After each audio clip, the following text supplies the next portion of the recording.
नमस्कार दोस्तों। तो आज के इस वीडियो में हम जानेंगे आपका हिस्टोग्राम के बारे में कि हम हिस्टोग्राम को मैटप्लॉटलिब लाइब्रेरी में कैसे बनाते हैं।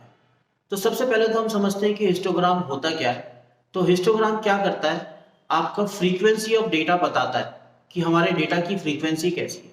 अब हमारे पास एक्स और वाई एक्सेस होते हैं।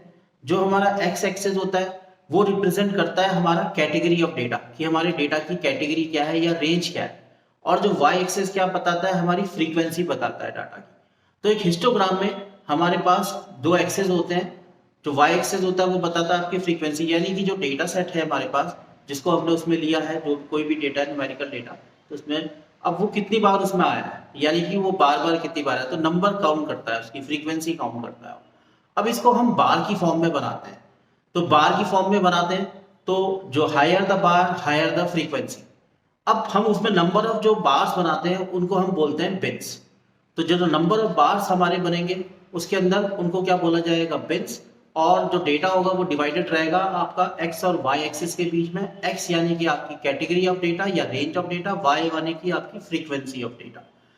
अब इसमें क्या होता है, हमारे हिस्टोग्राम कैसे बन सकते हैं। इसमें कई प्रकार के हमारे हिस्टोग्राम बन सकते हैं। एक हमारा बन सकता है आपका सबसे पहले बेल शेप हिस्टोग्राम। दूसरा बनता है आपका स्कीविट।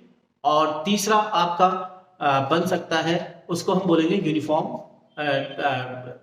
हिस्टोग्राम। तो तीन टाइप के हम बना सकते हैं इसमें हिस्टोग्राम, यानी कि ये जब बनेंगे तो आपके तीन टाइप के हिस्टोग्राम्स हो सकते हैं।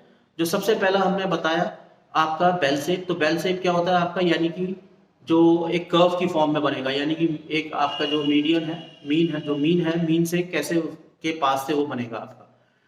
कीवर्ड क्या हो सकता है, राइट की तरफ टिल्टेड है आपका फ्रीक्वेंसी ऑफ डेटा, या राइट के लेफ्ट की तरफ है, वो क्या हो जाएगा आपका स्कीविड।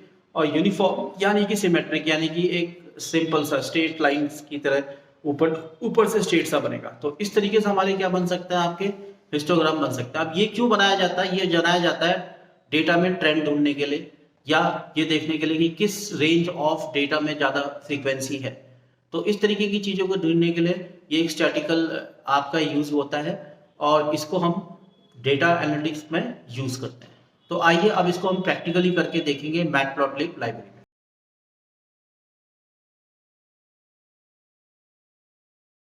तो अब दोस्तों हम आ गए आपकी जुपिटर नोटबुक की स्क्रीन पर, और यहाँ पर हम बनाएंगे अपना हिस्टोग्राम। तो हिस्टोग्राम बनाने के लिए मैं आपको दिखा देता हूँ मैं जिस फाइल से बनाऊंगा। ये हमारी फाइल है सिटीज सेल्स की फाइल। मैं इस पे हिस्टोग्राम बनाऊंगा। तो मैं इससे ये आपकी लोकेशन कॉपी कर लेता हूँ। ये सिटीज है, इसमें आपकी प्रॉफिट सेल्स है, प्रॉफिट है। तो सेल्स के ऊपर हम एक हिस्टोग्राम बनाएंगे जो कि फ्रीक्वेंसी ऑफ सेल्स का डेटा बनाएगा। तो मैं इसको यहाँ से कॉपी कर लेता हूँ एक बार लोकेशन, Ctrl+C। ये मैंने लोकेशन कॉपी कर लिया। अब इसके बाद मैं जाता हूँ आपका यहाँ पे लिखता हूँ आपका import pandas spd, और दूसरी फाइल हम करते हैं import matplotlib dot plyplot splt। तो ये दोनों शायद इसमें कुछ गलती हुई है हमारी। No modulus matplotlib dot pyp ply plot. अब ये ठीक है, matplotlib dot pyplot, sorry spelling गलत हो गई।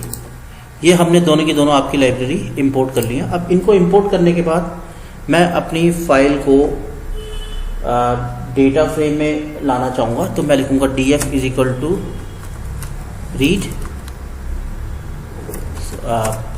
पीडी है हमारा पांडास के थ्रू, पीडी रीड एक्सेल, क्योंकि ये एक्सेल की फाइल है। लोकेशन देता हूँ, और अब मैं फाइल का नाम भी देता हूँ। तो फाइल का नाम क्या है मेरे को अपना देखना पड़ेगा। देखिए फाइल का नाम है मेरा सेल्स। तो मैं यहाँ से इसकी प्रॉपर्टीज से जाते इसको Ctrl+C कर लेता हूँ, और फिर इसको यहाँ पे पेस्ट कर लेता हूँ। तो यहाँ पे जाता हूँ प्रिंट df। तो ये हमारी फाइल इसमें अब अपलोड हो गई है। इसके बाद क्या करेंगे हम, अब मैं चाहता हूँ कि इससे हम अपना वो बनाएं, आपका हिस्टोग्राम बनाएं। तो मैं करता हूँ PLT.HIST। तो ये हमारी जो कमांड है, इस कमांड से हम आपका हिस्टोग्राम बना सकते हैं। DF मेरे डेटा फ्रेम का नाम मैंने ले लिया है, इसमें DF हमारे डेटा फ्रेम का नाम है। उसके अंदर हम लेते हैं आपका सेल्स। मैं सेल्स के ऊपर बनाना चाह रहा हूँ, तो मैं यहाँ पे सेल्स ले लूँगा। यहाँ पे हमने सेल्स ले लिया है। उसके बाद हम क्या लगाएंगे, आपका कॉमा। फिर मैं जितने बिन्स लेना चाहता हूँ उतने बिन्स ले लेता हूँ। मैं 4 बिन्स लेता हूँ क्योंकि डेटा बहुत बड़ा है नहीं। उसके बाद कलर में मैं ले लेता हूँ आपका, इसको हम लिखेंगे SKY, स्काई ब्लू।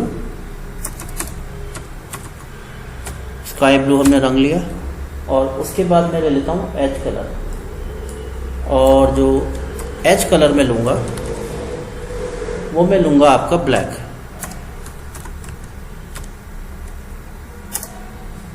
उसके बाद मैं करता हूँ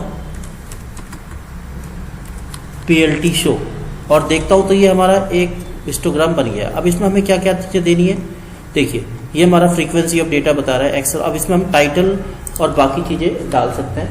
तो टाइटल और बाकी चीज़ें डालने के लिए हम सबसे पहले क्या करेंगे, इसमें हिस्टोग्राम ऑफ सेल्स करके इसमें एक टाइटल बनाते हैं।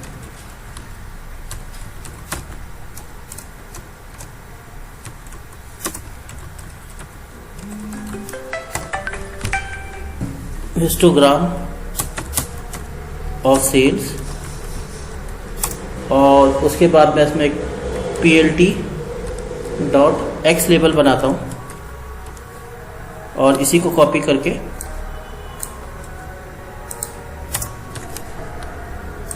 PLT.Y लेबल, लेबलिंग भी कर लेते हैं इसकी। और X लेबल में लिख लेता हूँ मैं सेल्स, और सॉरी X लेवल में सेल्स, और यहाँ पे मैं लिख लेता हूँ आपका फ्रीक्वेंसी। तो देखिए ये आपकी फ्रीक्वेंसी है, ये आपकी सेल्स है, ये आपका हिस्टोग्राम ऑफ सेल्स है। तो इस तरीके से हम अपना हिस्टोग्राम ऑफ सेल्स बना सकते हैं, जिसमें मैंने पांडास का यूज़ किया है। डेटा को हम इसमें लाए हैं और इसको हम बना सकते हैं। और चाहें तो हम इसका साइज़ को भी बड़ा छोटा कर सकते हैं अगर हम इसका फिक्स साइज़ देना चाहते हैं। तो अगर मैं इसको साइज़ देना चाहता हूँ इस हिस्टोग्राम को, तो मैं यहाँ जाता हूँ, लिखता हूँ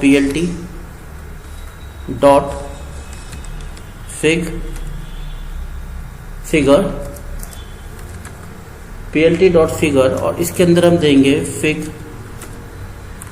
फिक्स साइज इक्वल टू, मैं देता हूँ 20 और 12। तो ये हमने ले लिया PLT figure fix size equal to 10 और 12, और इसको रन करता हूँ। तो देखिए ये हमारा साइज़ को भी उसके हिसाब से आपका करेगा, जैसा भी हम साइज़ लेना चाहें। मैं इसको 10 करता हूँ, फिर रन करके देखता हूँ। तो देखिए ये थोड़ा सा बड़ा सा चार्ट बन गया है, तो ये थोड़ा सा हम इसको कम कर सकते हैं। 10/6 इज़ ओके, और इसको रन करते हैं।